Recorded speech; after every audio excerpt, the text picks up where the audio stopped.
talking about the roof, because the previous Z4 had a folding metal roof, whereas this one is fabric, like similar cars, the Porsche Boxster and the Audi TT Roadster. Now this Z4, it starts from £37,000. However, you can save an average of around £1,700 on one through carwow. And this car's just gone on sale, so that's quite a decent discount, but the discount could increase as the car gets a little bit older. In fact, to check the price, click on the pop-out banner in the top right-hand corner of the screen or follow the link below the video to go to carwow. Let's start this review by talking about the Z4's design, because I do like the look of this car, especially from the back. It's really kind of wide and muscular, and this ducktail spoiler just looks super cool. And you have real exhaust pipes. When I say real, there is a hole in there, but the surround is a little bit exaggerated. Now down the sides, it's a smart looking car, and this vent here is indeed real. It leads somewhere. I'll be careful not to scratch the paint. Now you can get different versions of this car. This is the M40i. This and the M Sport model have slightly more sporty bumpers with extra vents and scoops in them, as you can see here, and slightly different coloured grills. The normal Sport model doesn't look quite so aggressive. Now on the inside, it's an interesting design with swoops and creases.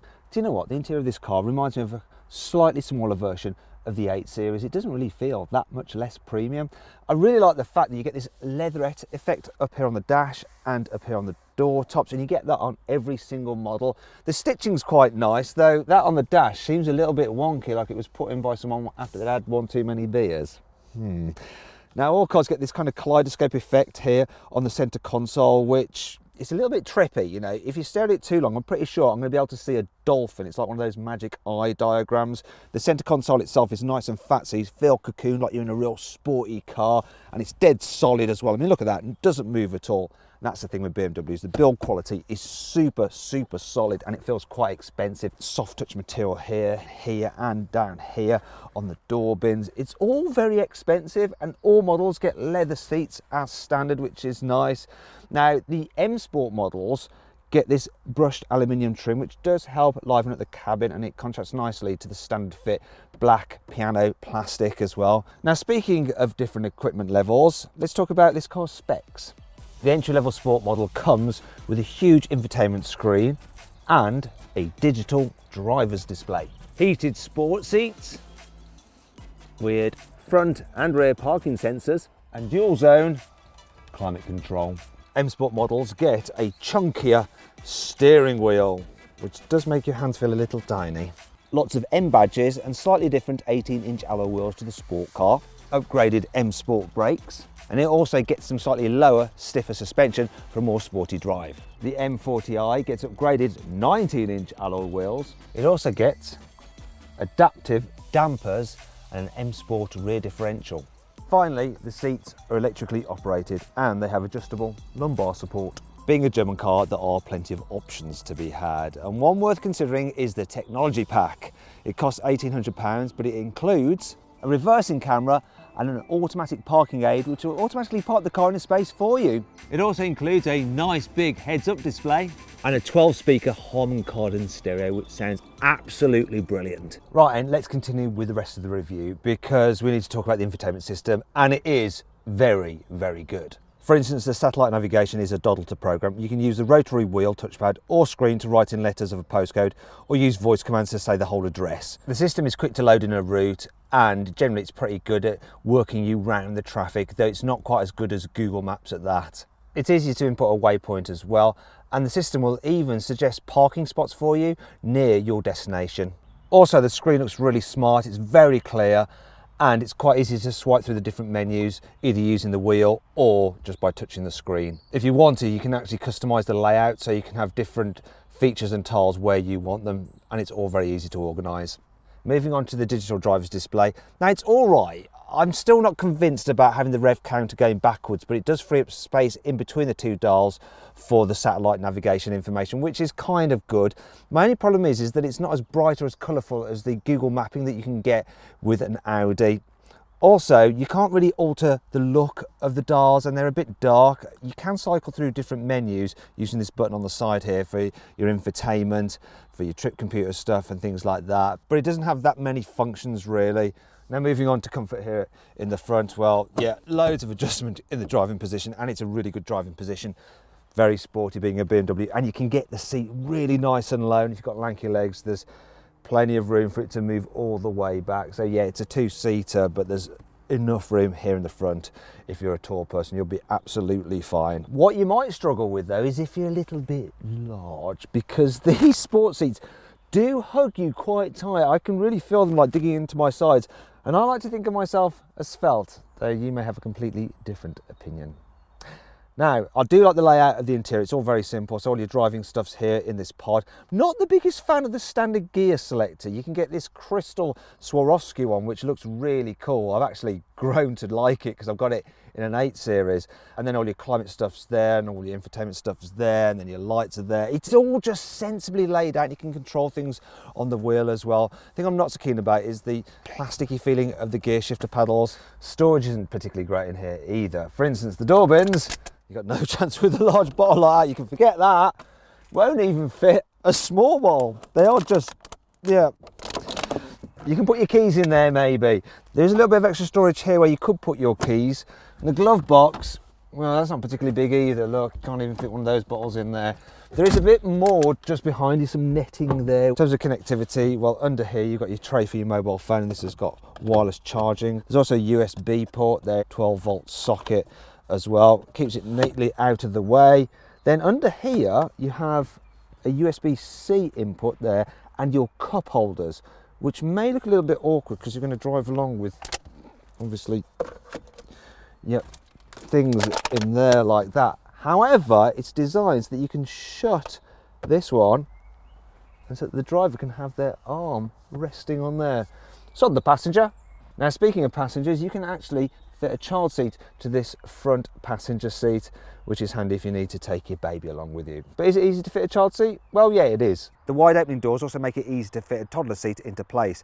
Even fitting a bulky rear-facing seat is possible as well, which is quite handy. You can make the whole process easy by taking the roof down if you want to. Now, what if you need to carry stuff instead of humans? Well, oh no! I just trod on that water bottle that I chucked out. It must have split, and then it just, when I trod on it, it just sprayed all up my legs. That'll teach me to litter. Anyway, moving on to the boot. Now, the capacity is about the same size as a small hatchback. So if you want something sporty, it's a BMW with a more practical boot, you may want to check out my detailed review of the BMW 2 Series by clicking on the pop-out banner up there. Now, fortunately, this boot has an opening that's just about wide enough to fit a suitcase in. And unlike the previous Z4, which had a folding metal roof, the boot is the same size whether the roof is up or down. There's a bit of a lip to lift stuff over, but there are some useful features like tethering hooks there if you want to tie things down. There's hooks to hang your shopping off. There's a little netted area there where you can keep some stuff. That's where the car's manual is, because that glove box is so small. And there's another kind of elastic strap there which you can use to hold things down, maybe a bottle of wine or something. You might be wondering about underfloor storage. Well, you can lift this up, but all you have there is the car's battery, and you could probably put some bits and pieces around there if you really wanted to. But yeah, there's no real proper storage under there, and no room for a spare wheel either. So it's kind of what you expect for a Roadster. But how much stuff can you actually fit in this boot? Well, there's room for one large suitcase, a set of golf clubs and one soft bag. Also, the space to fit in a baby buggy if you need to, or 4 small boxes. And really, that's about par for the course for this kind of car. So they're never going to be the most practical, but it does just about get by. Now then, it's time for the CarWow 5 annoying things about this car. When you're getting out of the car in tight spaces, it's all too easy to knock your knee against this protruding speaker, and it absolutely blooming kills. You can get a digital key for your phone to unlock the car using your handset, but it only works with Android phones, not with Apple phones. Yet the car's infotainment system may have Apple CarPlay, but it doesn't have Android Auto at all, which is really, really annoying because I prefer Android. If you want the wind deflector, which you do, and you'd also like some through loading, like a ski hatch, then you can only get those as part of the £750 comfort pack. And I mean, really? Something like this should just be standard. The car plays fake engine sounds through its speakers to make it seem more sporty, and you sort of need it on the flat sounding 2 litre versions, but it just sounds awful really. I don't know why they have it on this 3 litre straight six though, because it sounds awesome on its own, but then it's slightly kind of corrupted by the fake addition. Why, BMW?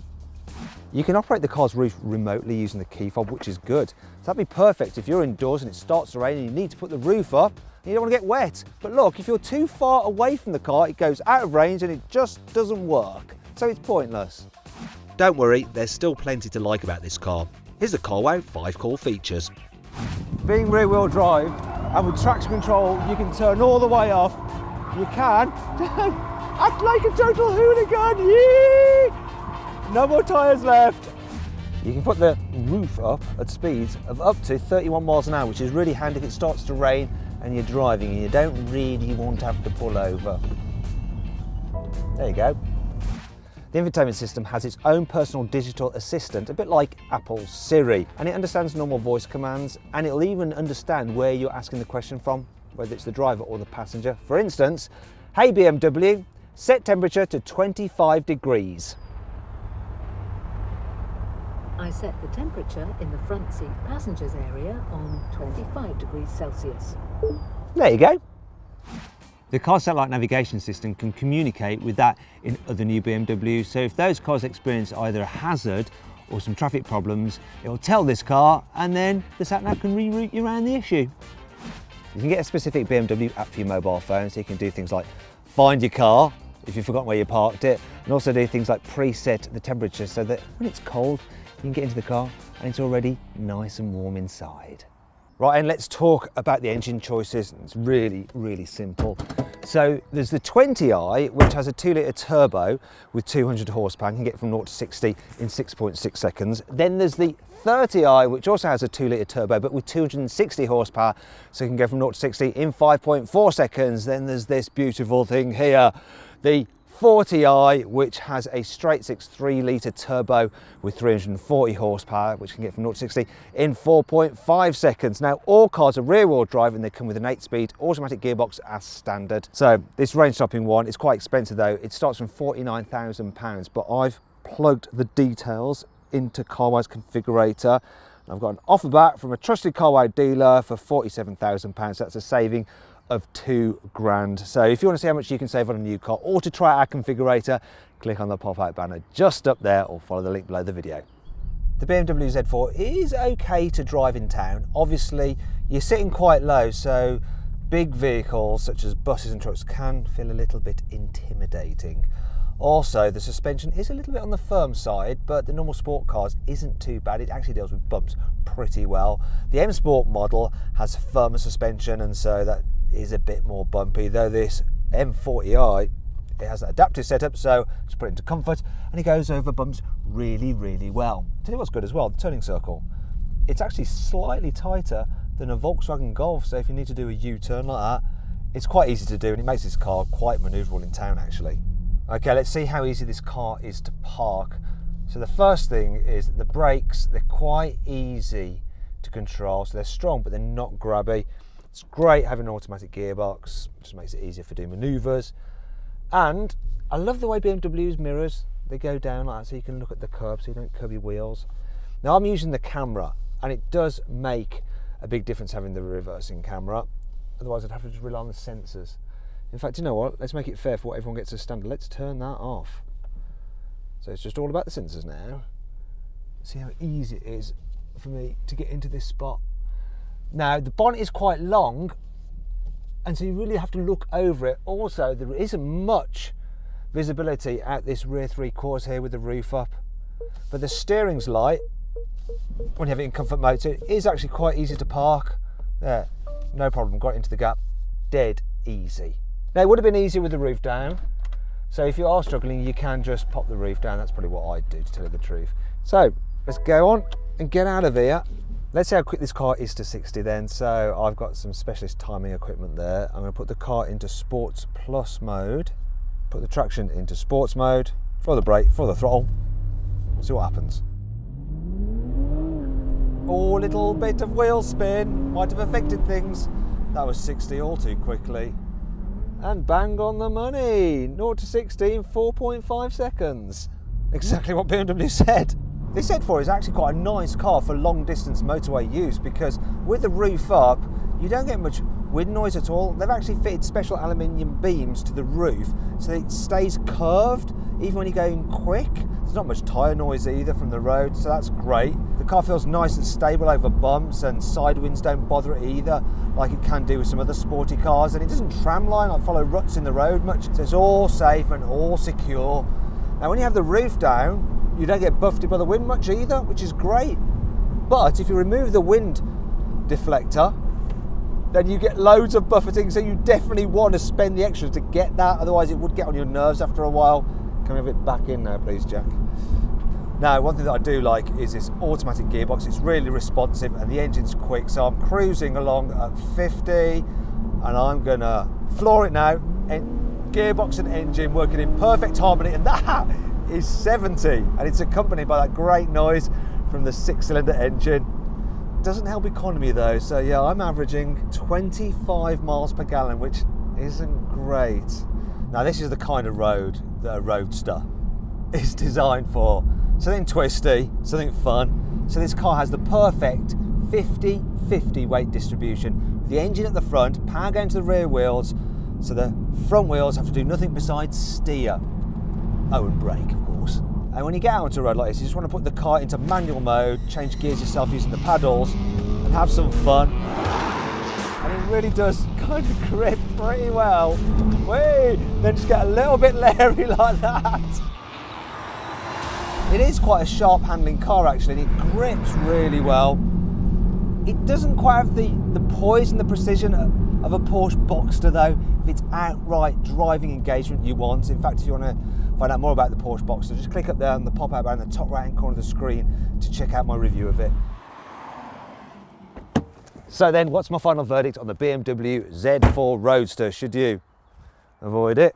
Should you consider it? Should you shortlist it? Or should you just go right ahead and buy it?